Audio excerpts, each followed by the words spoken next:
Zimopreneur, je t'espère en forme. On se retrouve dans une nouvelle vidéo dans la pépite qu'a déniché Belle-Or. Déjà, bonjour Belle-Or, comment tu vas? Bonjour Célie, ça va très très bien avec cette première acquisition Ouais. dans la team Immopreneur. Parfait.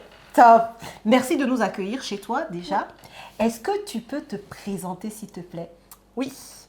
Bonjour les Immopreneurs. Moi je suis Belle-Or, j'ai 34 ans, je suis pédiatre en réanimation néonatale dans Paris et je fais partie de la team Immopreneur depuis 1 an et demi, 2 ans. Yes. Oh bah, super, merci pour cette présentation qui est très précise et très claire. Est-ce que tu peux nous dire du coup ce que tu as acquis? Là, du coup, pour cette première acquisition, j'ai acheté un appartement, un T5, dans Cergy, dans le 95, en Île-de-France. Ok. Voilà, de 4 chambres, qui est situé à 2 minutes à pied du RER A. Magnifique. Donc, vraiment super bien situé. Magnifique. Est-ce que tu peux nous dire à combien tu as eu cette pépite? Ouais, le prix d'achat, c'était 239 000. D'accord, ça c'est le prix auquel le bien était affiché. Oui, c'est ça. Enfin, le prix affiché plutôt 239 000 et moi je l'ai négocié à 229 000. Donc tu as fait 10 000 euros de négociation. Ouais. Bien, sachant que c'était déjà une pépite. Donc ça c'est super. Yes. Bon, si ça te va, parce que là on va les mettre en ambiance là, ils sont chauds, ils veulent tout savoir. Mais ce qu'on vous propose la team, on va vous montrer l'appartement, les chambres, les pièces et tout. Et on va revenir ensuite pour parler en détail des chiffres. Ça te va? Yes. Let's go. On vous montre tout ça.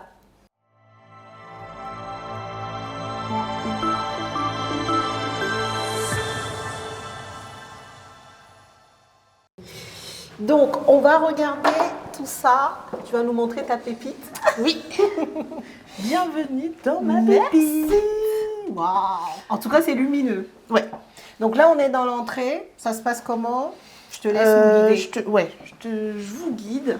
Donc là, effectivement, c'est l'entrée qui est plutôt bien, ça, c'est bien agencé avec le petit meuble de chaussures et les porte-manteaux. Le tableau électrique, il est là, impeccable. Ouais. En plus, il est récent. Donc ça, c'est top. Là, des petites choses pour... porte-manteau classique. Là, il y a le couloir qui mène vers les chambres. D'accord. Il y a une première salle de bain là. Ok, avec une douche double vasque, non, vasque juste, meuble vasque. Tout à fait. Ok, ça qui marche. Est assez grande et bon. Ouais, on va l'ouvrir comme ça. Maëlique va pouvoir vous montrer ça. Et juste à côté, on a une autre porte du coup. Oui. Pareil. Là, du coup, c'est la même salle de bain qu'à côté, mais un peu en miroir, mais c'est exactement le même agencement. D'accord. Là, tu as la première chambre. Ok. Elle est grande. Qui est grande, ouais. Ah ouais, il y a de la place. J'ai tout récupéré avec le lit, le petit bureau, la chaise. Donc en fait, le propriétaire t'a tout laissé. Ouais, il a laissé tous les meubles. Enfin, il te l'a laissé. J'ai acheté les meubles. Tu as acheté les meubles, voilà. Ouais. Soyons précis, c'est important. Qui était du coup inclus dans le prix de vente. Ok, tout à fait. Ça marche. Et du coup, voilà, j'ai tous les petits, le bureau, la table de chevet. Et puis tu as le dressing derrière qui est assez grand. Ah oui. Assez pratique ça pour le coup. Très bien, très bien. Ok, super. Donc, belle première chambre. Première chambre. Après, là, tu as la deuxième chambre. Deuxième. Ok. Bon, pareil, grand. Même agencement, assez grande. Super. Pareil, avec le dressing que vous avez là. Ok. Super.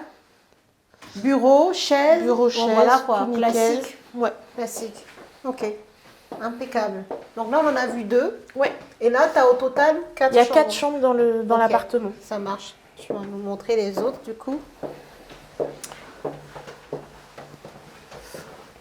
Donc là, on revient là où on était tout à l'heure. Dans l'entrée. Dans l'entrée. Ok, let's go. Hop.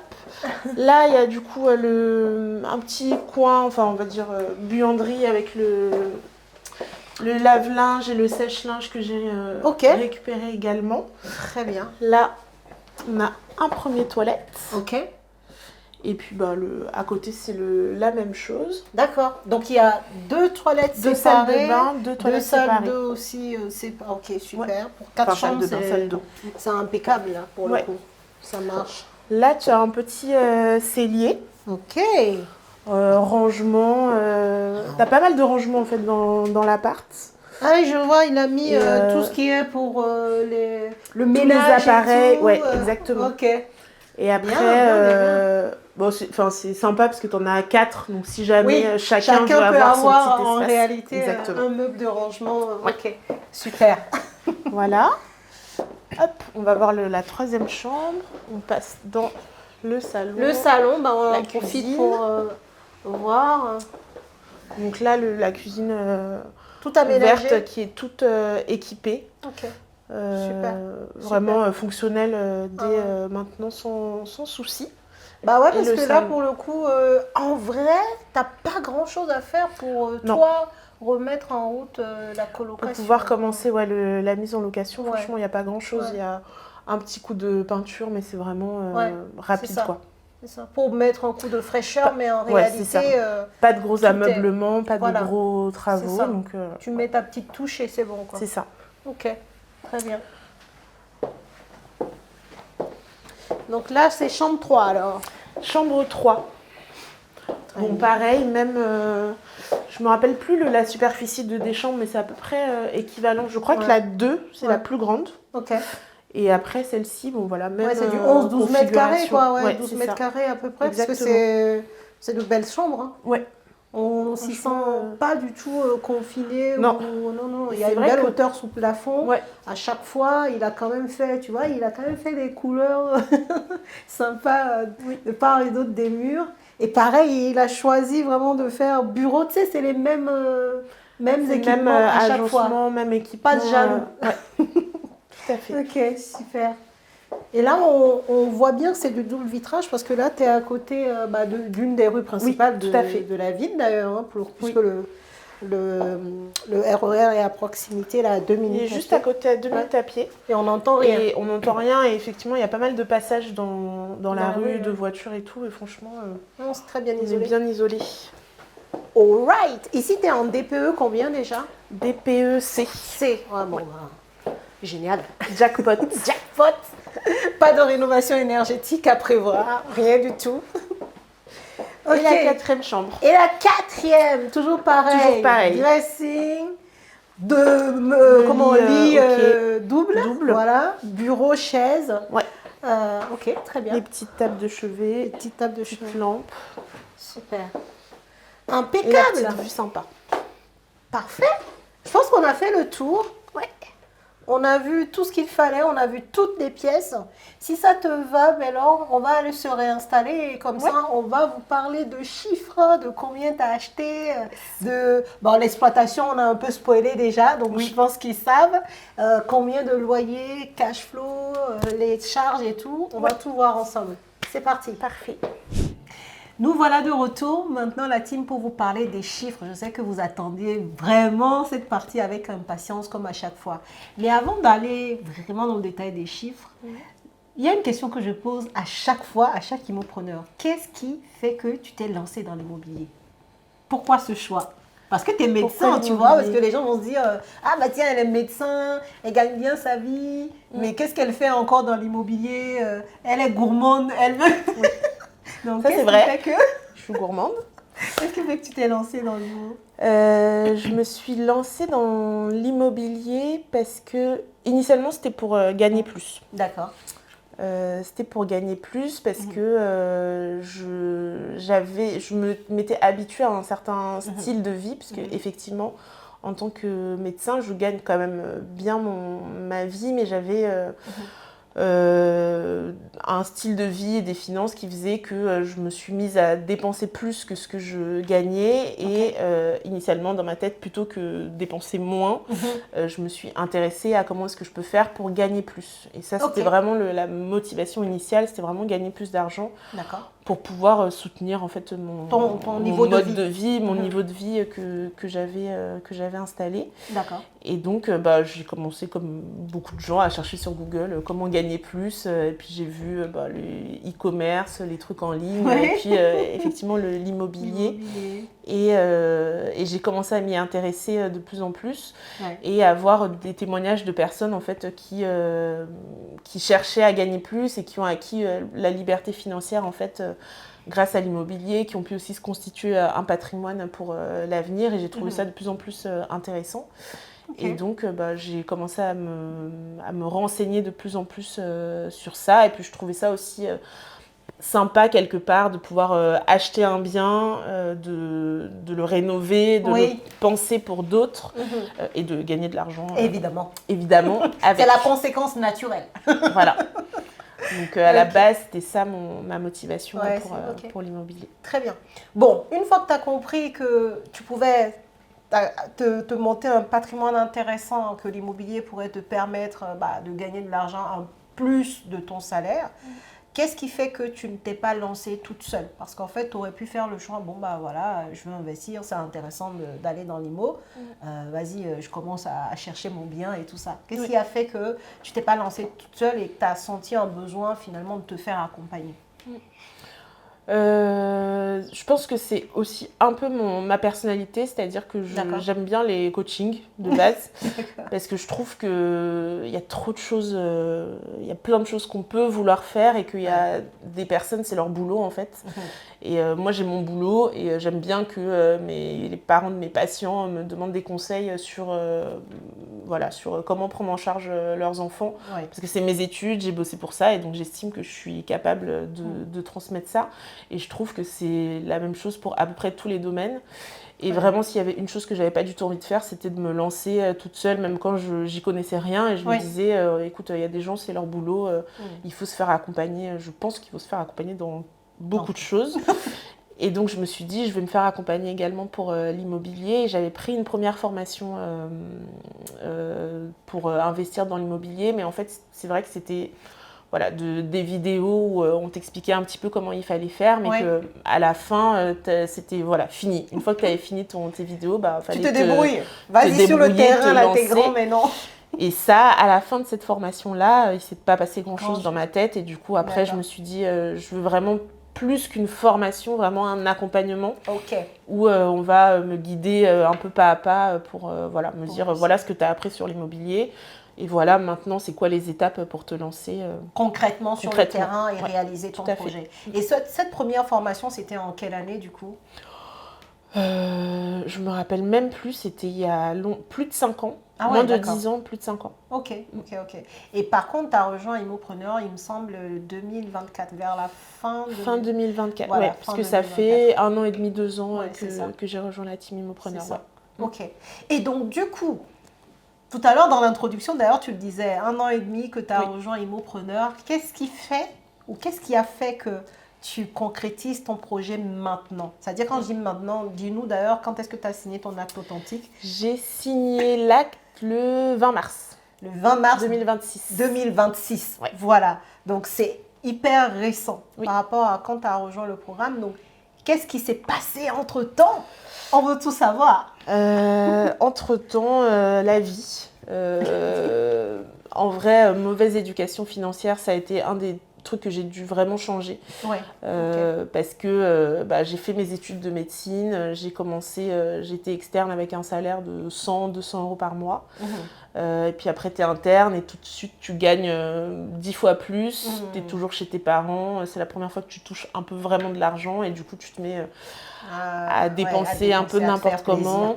Exactement, en n'ayant jamais vraiment appris aussi la valeur de l'argent et pour moi c'est vraiment pas d'éducation financière, j'ai fait un peu n'importe quoi avec mes finances et donc bien que l'immobilier m'intéressait, j'avais bien vu qu'il fallait d'abord que je règle, que je mette de l'ordre dans mes finances et donc je m'étais dit que ça ne m'empêchait pas de me former sur le côté, mais que je remettais un peu d'ordre dans mes finances. Bon, il y a eu des hauts et des bas, des moments un peu plus difficiles et donc le temps de me remettre bien correctement, ça a pris 1 an et demi, 2 ans. Mais après, tout s'est accéléré en fait sur la fin. Parce que 2025, ça a été vraiment difficile en vrai, début d'année, maladie, dépression, enfin c'était très compliqué, pas mal de dépenses inattendues et en fait par rapport au moment où on avait eu notre appel et où on avait fait un peu ma feuille de route finalement, ta stratégie, exactement, je savais à peu près combien j'avais d'épargne, c'était quoi un peu le projet que je pouvais faire. Et en fait, les événements de 2025 ont fait que je suis en milieu d'année avec plus du tout la même épargne que au départ. Ce que je t'avais communiqué au départ. Et avec un mental un peu down où je me dis, bon, allez, on se reprend. On avait un projet à la base, mais bon, là, il faut tout recommencer parce qu'il faut reconstituer l'épargne, etc. Et puis, on se voit à un événement en octobre, le 5 octobre. Si je ne me trompe pas, d'entrepreneuriat en fait, où je vais, honnêtement, je ne sais pas trop pourquoi. Tu nous en parles, je me dis, ça peut être sympa en vrai de savoir un peu qu'est-ce que les gens y font, etc. Célie, elle va parler de l'immobilier, en vrai, ça peut me redonner un peu de boost par rapport à la formation. Et on se voit, et donc effectivement, ça me booste vraiment. Et à la fin, quand on se voit, je te dis, bon, en vrai, là, c'était un peu compliqué cette année. Le projet, il est un peu complètement à l'arrêt. J'ai plus du tout la même épargne. J'ai eu plein d'imprévus financiers, etc. Enfin, je suis vraiment mal. Et là, tu me dis, en fait, tu avais une épargne, tu avais prévu un certain projet. Bon, là, tu refais tes calculs. Et voilà. Et effectivement, tu me dis ça. Et bon, je me dis, ah oui, c'est vrai. Il y a juste à refaire les calculs en fait. Excellent. Et à partir de là, il y a un truc qui a switché dans ma tête et je me suis dit, mais en fait, j'étais bloquée sur un certain projet. J'avais tout prévu d'une certaine façon. Et quand tu me dis ça, je rentre à la maison et franchement, je pense dans les 2 jours, j'ai refait mes calculs, je reprends les recherches et en fait, 5 octobre, 20 mars, ça fait même pas 6 mois. Ça fait même pas 6 mois et c'est magnifique. Ouais. C'est magnifique. Comme quoi, parfois, tout se passe au détour d'une conversation, tu sais, au détour d'un mot, d'une phrase. D'une phrase et qui fait que voilà, les choses repartent, quoi. Ouais. Bravo. Donc ça a pris un peu de temps, mais ça s'est à la fin, accéléré en sur la fin. moins de 6 mois, entre le moment où on a eu cet échange le 5 octobre et le moment où tu deviens propriétaire, moins de 6 mois. Moins de 6 mois, quoi. C'est excellent. Donc, vraiment, bravo déjà de ne pas avoir baissé les bras, parce que certains peuvent être dans le dent, tu l'as dit tout à l'heure, dépression. Enfin, il y a des mal-être qui font que, voilà, on est dans le mal. Et parfois, on n'arrive pas à s'en sortir, quoi. Bon, là, vous avez Bellor, la preuve que c'est, comme on dit souvent, après la pluie vient le beau temps, quoi. Ouais, voilà, il y a toujours une belle chute. Donc, si toi, tu nous suis et que peut-être qu'actuellement, tu es dans le mal, sache qu'il y a le beau temps qui t'attend et que comme Bellor, tu vas t'en sortir et tu vas faire de belles choses comme elle a pu le faire avec cette acquisition. Déjà, merci de raconter à cœur ouvert ton parcours avec nous, parce que c'est des choses parfois que les gens n'aiment pas raconter alors que ça peut aider d'autres personnes qui nous écoutent, quoi. Oui. Bon, ceci étant dit. Oui. La partie qui fâche, mais la partie qui fait plaisir en fait. Qui fait plaisir, ouais, tout à fait. Qu'est-ce que tu as acheté? On a commencé par le dire, c'est vrai? Oui. Est-ce que tu peux nous rappeler le prix d'acquisition de ton bien? Le prix affiché, enfin demandé par le vendeur, c'était 239 000. Ok. Et moi, j'ai acheté à 229 000. Donc, tu as fait quand même 10 000 € de négociation. On le rappelle un peu la situation géographique. Tout à l'heure, tu l'avais dit en introduction, on est à Cergy. On est à 2 minutes à pied à peu près du RER A. On est très bien situé. L'appartement, voilà, la copro est très bien, pas de souci. On était déjà dans le prix au mètre carré du secteur. Oui. Comment tu as fait pour quand même baisser le prix quand même de 10 000 €, quoi? Des fois, je me dis, je sais même pas comment j'ai fait, mais en vrai, l'appartement me plaisait vraiment. Il avait vraiment du potentiel. C'est vrai qu'il y avait des travaux, mais pas grand-chose de travaux. Et en fait, j'ai utilisé l'argument, enfin, j'ai dit au vendeur que par rapport à ce que j'avais moi vu avec la banque, par rapport à ce que la banque pouvait me prêter, par rapport aux peu de travaux que j'allais effectuer, voilà le max entre guillemets que moi je pouvais proposer pour l'appart, mais que j'étais vraiment très intéressée, que ça correspondait vraiment au projet que je voulais mener à bien. Et voilà, tout ce que j'ai appris j'ai appliqué. Tu as appliqué. J'ai suivi la feuille de Non, route. top. Et sachez-le hein, que devant un vendeur, lorsque vous avez un tiers fautif qui est la banque, ça fait plaisir. En fait, juste tu es en train de dire au vendeur que bah, moi j'ai fait mes démarches en fait. Si tu veux, moi je peux pas me positionner au prix que tu veux, mais par contre si je me positionne, ça va aller jusqu'au bout parce que moi j'ai déjà vu ma banque. Yes. Tu vois? Et donc quand tu lui donnes ce volet-là, il se dit ah voilà un acheteur sérieux, ok c'est pas le prix auquel je veux. Mais quand même, c'est un projet qui va aboutir. Et si c'est un vendeur qui est vraiment en train de vouloir vendre, eh ben, il va accepter ton offre. Quoi. Yes. Et ce qui s'est passé pour toi, et c'est génial. Ouais.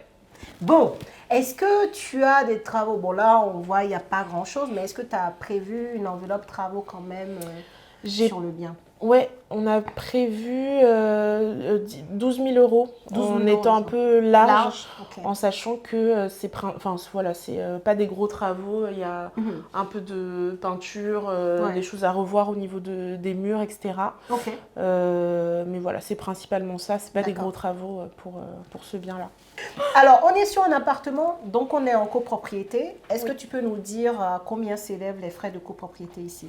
Les charges, elles sont à 3 000 euros à l'année. D'accord. 250 euros par mois. Par mois. Oui. Et dans ces charges, on a quoi? Dans ces charges, on a l'entretien des parties communes. D'accord. Il y a le chauffage. Ok. Eau chaude, eau froide. Ah oui, ok. Et voilà, c'est très bien, très bien. À peu près ça. Et puis, je crois, une réserve pour travaux aussi. Et oui, il y a un fonds travaux, sur la copro, qui fait partie des charges. Tout à fait. Super, super. Donc, 250 euros par mois. Ici, tu as la taxe foncière qui est de combien à peu près? 1 800 à peu près. Ça va, 85 mètres carrés. Oui. Oh, oui, ben, on est bon. Hein. On est bon. Il y a même nos collègues de Saint-Quentin, par exemple, qui seraient en train de t'envier parce que là-bas, c'est toute une autre histoire. Mais ce qui est pire, c'est que c'est pas dans toute la ville, c'est en fonction des rues. Ah, des oui. fois, tu n'as pas le même montant de taxes foncières. C'est hallucinant. C'est même du vol pour moi. Bref, on referme la parenthèse des taxes foncières. On continue ici. Donc, on a dit taxes foncières 1 800 euros pour toi, pour cet appartement-là. On va maintenant entrer un peu plus dans le détail du financement. Oui. Okay, on a dit un montant global du projet 260 000 euros. Oui. Est-ce que les 260 000 euros ont été financés par la banque ou alors est-ce que tu as mis de l'apport? J'ai mis 11 000 euros d'apport. 11 000 euros d'apport sur 260 000, donc ça fait à peu près 4% d'apport. Bravo, bravo, bravo. Et tu as eu un financement sur combien d'années? J'ai eu sur 25 ans. D'accord. Ce qui était l'objectif en fait. Pour avoir 25 ans, j'ai fait, comme je n'étais pas propriétaire de ma résidence principale, en fait, j'ai fait l'acquisition en faisant ma résidence principale, ce qui m'a permis d'avoir le financement sur 25 ans. C'était l'objectif. Ah, ouais. Tu leur as servi le thé qu'ils voulaient. Exactement. Pour que toi, tu aies la condition que tu veux. Ouais. Donc, avoir un crédit sur la plus longue durée possible. Oui. Magnifique. Voilà. On sort les armes qu'on doit sortir, les amis. On fait comme on peut pour avoir les conditions qu'on veut. Donc, du coup, tu leur as dit que voilà, ça serait ta RP. Oui. Et donc, tu as pu avoir du 25 ans. Le montant d'apport aussi très, très raisonnable, mais même super quoi, pour la période. Et en termes de taux d'emprunt, tu es à combien? Je suis à 3%. À 3%, bah, très bien aussi. Ouais. Ok. Est-ce que tu as eu du différé? J'ai un différé partiel de 6 mois. De 6 mois, ouais. Sachant que tu n'as pas grand-chose à faire en travaux. Oui, tout à fait. Donc, normalement, d'ici fin avril, tout est mis en location. Exactement. Et tu auras encore 4 mois, 4 mois, on va dire, pour pouvoir engranger des loyers avant de commencer à payer. C'est ça. Magnifique, magnifique. Bon, tout ça, ça te fait quoi en termes de mensualité de crédit? Là, le crédit, il est à 1 500. D'accord. Enfin, j'arrondis à 1 500 de mensualité. Avec l'assurance emprunteur? Oui. Ok, donc 1 500 avec assurance. Et tu nous disais tout à l'heure que tu avais 6 mois de différé. Oui. Pendant la période de différé, tu es à combien du coup? Là, pendant la période, je suis à 600 euros. Ok, 600 euros pendant les 6 mois de différé partiel. Et une fois que ça sera révolu, tu seras à 1 500 euros de crédit mensuellement. Oui. Ok. Bon, maintenant on a tout là. Yes. 600 € de mensualité de crédit pendant différé, 1500 € hors différé, 1800 € de taxes foncières, 250 € de charges de copropriété. Oui. Tout ça pour maintenant parler de l'exploitation du bien. Bon, on a compris, je pense que vous l'avez aussi deviné, mais On a dis-nous. spoilé un peu. On a spoilé, grave. Comment est-ce que tu comptes exploiter ce logement? Ben, je compte faire une colocation.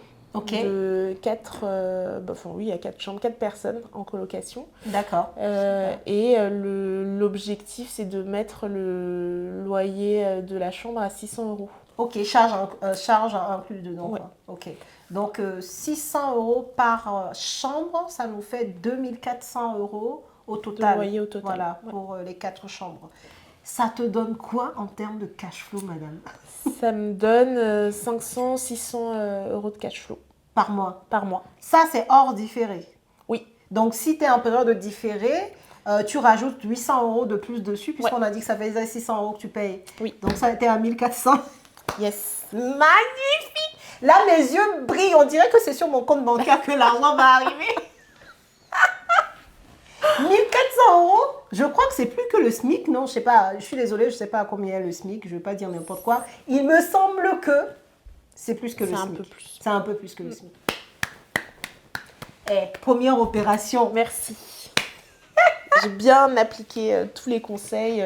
Ah, je suis franchement, fière. voilà. Franchement. J'ai essayé de faire avec mon Wow. petit cahier et toutes mes notes à chaque étape. À chaque On étape. revérifie qu'on suit à peu près Ouais. la feuille de route et Non, très c'est contente beau. de cette acquisition. C'est beau. 1400 € pendant la période de différé. Et clairement, hein, tu vois, bon, là, tu as 6 mois de différé. Donc, on va dire qu'en réalité, tu vas exploiter sur 4 mois. Donc, déjà, sur 4 mois, tu récupères 1400 x 4. Tu as plus de... tu as 5600. 5600 €. Tu récupères une bonne partie de l'apport que tu as mis, sachant que l'apport était déjà minime par rapport au coût du projet. C'est beau, quoi. Et c'est vrai que c'est aussi à ça que nous servent les périodes de différé, parce que ça te permet de remettre rapidement de l'argent dans les caisses, soit pour faire un autre projet, soit pour diversifier, ou alors le mettre de côté pour gérer l'immeuble, enfin le bien par la suite. Ouais. Donc, ce n'est que positif. Oui. Bravo. Tout à fait. Bravo. Merci beaucoup. Bon, maintenant qu'on a dit ça, parce qu'on a parlé des chiffres, on a parlé de belles choses, mais est-ce que tu as eu des difficultés sur ton parcours que tu aimerais partager? Oui, j'ai eu, je dirais que les deux difficultés que j'ai eues, Ouais. le premier c'était vraiment de changer mon mindset et c'est un Ok. peu lié avec la deuxième difficulté qui était l'entourage. En fait, je pense que la plupart des gens sont un peu matrixés dans ce monde à penser que la réussite, enfin voilà, les choses qui sortent un petit peu du quotidien et de l'ordinaire, c'est un peu réservé aux autres. Et c'est vrai que j'ai commencé à me former, mais au départ, j'avais pas vraiment un mindset d'investisseur, à voir toutes les opportunités et surtout à me dire que je peux réussir en fait comme n'importe qui d'autre, que c'est possible pour moi. D'accord. Et je dirais que ça c'est important à changer déjà au début. C'est plus qu'une histoire de formation, d'argent, etc. C'est vraiment psychologiquement interne, le discours interne que tu as sur toi-même. Ouais. Et après, la deuxième chose, c'est que le discours interne, il est interne, mais il est dur à changer quand le discours externe, il est négatif.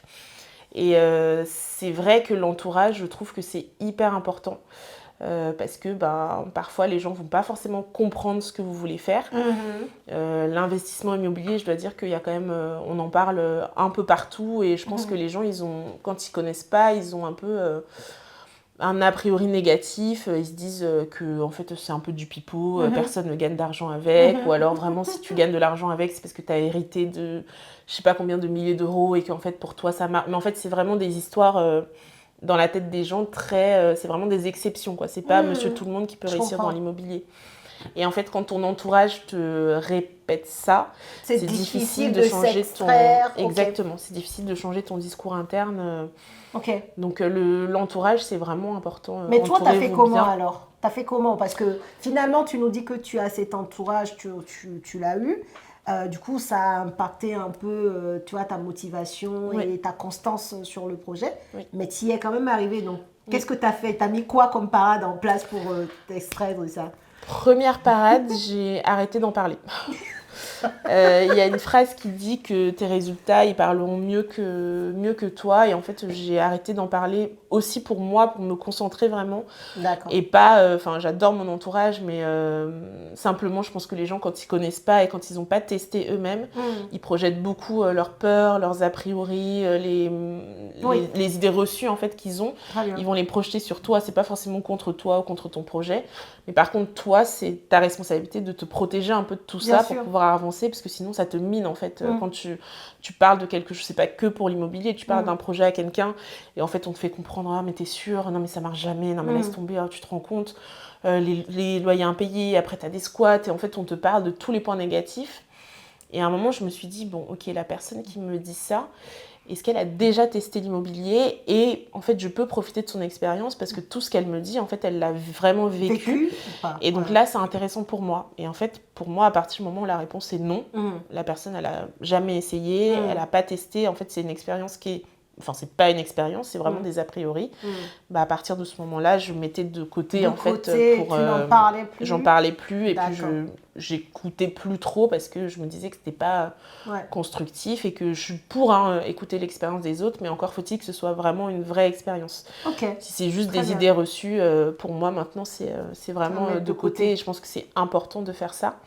Et après, donc, mettre de côté un peu les choses négatives et s'entourer de personnes qui font la même chose que toi, en fait, qui vont partager les expériences, les points positifs comme négatifs, et vraiment, enfin voilà, pour pouvoir être encouragé aussi par les histoires.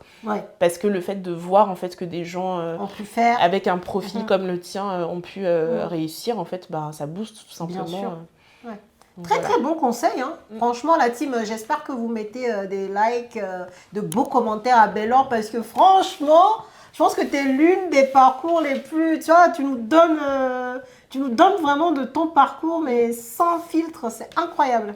Vraiment, merci pour ça. Je pense que ces 2 conseils-là vont aider pas mal de personnes. Parce que finalement, ce que tu dis, c'est la réalité que connaissent énormément de monde. Et c'est pour ça qu'il y a des projets qui ne voient jamais le jour. Parce que comme tu dis, quand tu as un entourage que tu aimes, tu connais qu'eux, tu n'as pas autre chose. Donc tu n'as pas à te couper d'eux, mais à force de les écouter et que tu n'as pas un autre entourage pour entendre d'autres sons de cloche, ton projet, il ne va pas se faire, parce que forcément, tu vas te laisser... emmenés par leurs a priori qui ne sont pas effectivement des expériences partagées, quoi. Donc, c'est un fait. C'est un fait. Entourez-vous bien. En tout cas, voilà, gardez votre entourage parce que vous les aimez, parce que vous partagez de très belles choses, mais sur les choses où... entourez-vous aussi de personnes qui font ce que vous voulez faire, c'est hyper important. Pour avoir, pour voir en fait que c'est possible. Parce que si tu... Enfin, moi, je crois vraiment que si tu n'as pas vu, tu peux pas ton esprit ne peut pas l'imaginer. Absolument. Et tu peux pas le produire en fait. Donc vraiment, c'est important d'avoir des gens autour de toi qui ont réussi ce que tu essaies de faire. Au moins qui ont essayé. Même si ils n'ont pas réussi, ils ont forcément appris quelque chose qui peut te servir en fait par la suite dans ton parcours. Très bien. Ok, super, merci. Et alors, tu me tends la perche pour te poser la prochaine question. Qu'est-ce que l'accompagnement t'a apporté? Bon, je pense que tu l'as quand même un peu dit au fil de nos échanges, mais si tu devais résumer en 2-3 points, finalement, comment est-ce que l'accompagnement t'a permis d'en arriver là? Déjà, je trouve qu'il est très bien structuré, l'accompagnement, les différents modules.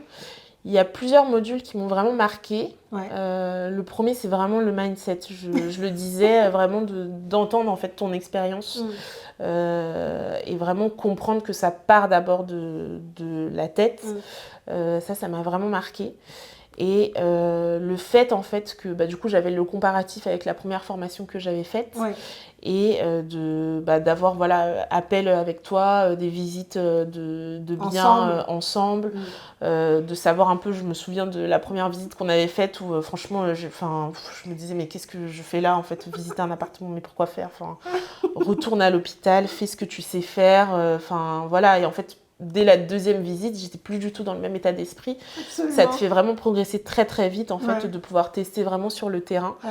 Et de pouvoir parler avec des gens vraiment qui font la même chose, Ouais. c'est, pour moi, c'était game changer, quoi. C'est vraiment ce qui m'a le plus marqué, de pas être juste, de pas avoir juste regardé des vidéos, Ouais. de poser tes questions après et d'avoir cette feuille de route que tu peux suivre en fait étape, limite on te prend par la main pour te dire alors tu vas faire ci, tu vas faire ça, après c'est toi qui le fais, mais tu as quand même des indications derrière, et un suivi derrière sur ce que tu fais. Ok, impeccable, merci. De rien. Et Avec plaisir. on est presque à la fin de cet échange, ce bel échange. Et la dernière question que je voulais te poser, si tu avais des conseils ou un conseil à donner à des personnes peut-être un peu comme toi qui veulent investir mais qui ne sont pas encore réellement passées à l'action, ça serait quoi? Il y a plusieurs conseils en réalité. En vrai, j'ai parlé de l'entourage, mais je pense que c'est important. Vraiment de se dire que c'est possible d'y arriver en fait. Ouais. Moi, ce qui a été important dans mon parcours, ça a vraiment été de pouvoir visualiser, de me dire en fait c'est possible. C'est pas quelque chose qui est réservé qu'à une élite, qu'à un certain groupe de la population. Il y a plein d'exemples de personnes qui y arrivent et je pense à titre personnel que mon parcours, je suis passée, je disais encore il y a un an et demi, j'étais encore dans le découvert, dans les dettes, alors que pourtant je gagnais bien ma vie. Et là, j'ai fait cette acquisition qui est vraiment juste le premier pas que j'ai posé vers la team Immopreneur et le reste des choses les projets que j'ai envie de mener à bien. Mais voilà, c'est vraiment ne pas se décourager, même quand la situation semble vraiment complètement sans avenir serein, vraiment se dire que c'est possible d'y arriver. Ouais. Okay. Et s'entourer, se faire accompagner, s'entourer des bonnes personnes pour mener ses projets à bien et réussir ce qu'on veut accomplir dans la vie. Top. Merci pour ces très beaux conseils. Je n'ai plus rien à rajouter tellement c'était bien dit. Hein? Sachez vous entourer et dites-vous que c'est possible pour vous parce qu'effectivement, si on n'y croit pas soi-même, en fait, il ne se passera pas grand-chose. Mais c'est ça en fait. Hein? Oui. Si tu n'y crois pas pour toi, personne ne viendra va y croire. Voilà, pour toi, personne ne viendra croire à ta place. Donc déjà, croire que c'est possible pour toi et t'entourer pour justement, à chaque jour, te dire, ah bah tiens, tel l'a fait. Ah bah voilà, c'est possible, tu vois. Et te donner cette affirmation à chaque fois et profiter de l'expérience des personnes qui t'entourent pour toi réaliser et réussir ton projet, quoi. Donc, merci beaucoup, franchement. Merci à toi, Céline. Merci pour ton passage. Merci de nous avoir accueillis chez toi. La team Immopreneur, je pense que là, très belle vidéo. Je compte sur vous pour pousser la vidéo au maximum. Partage, si tu as des personnes dans ton entourage qui doutent, partage parce que je pense que le parcours de Belle-Laure est super, méga inspirant et mérite d'être écouté et ça va certainement rebooster des personnes autour de toi, voire toi-même, quoi. Et si tu as un projet d'investissement immobilier que tu souhaites réaliser, tu sais quoi? Tu cliques sur le lien en description de la vidéo, tu prends rendez-vous avec un membre de mon équipe et on en discute. Sur ce, bonne journée, à très bientôt. Bonne journée, bye les Immopreneurs. Bye.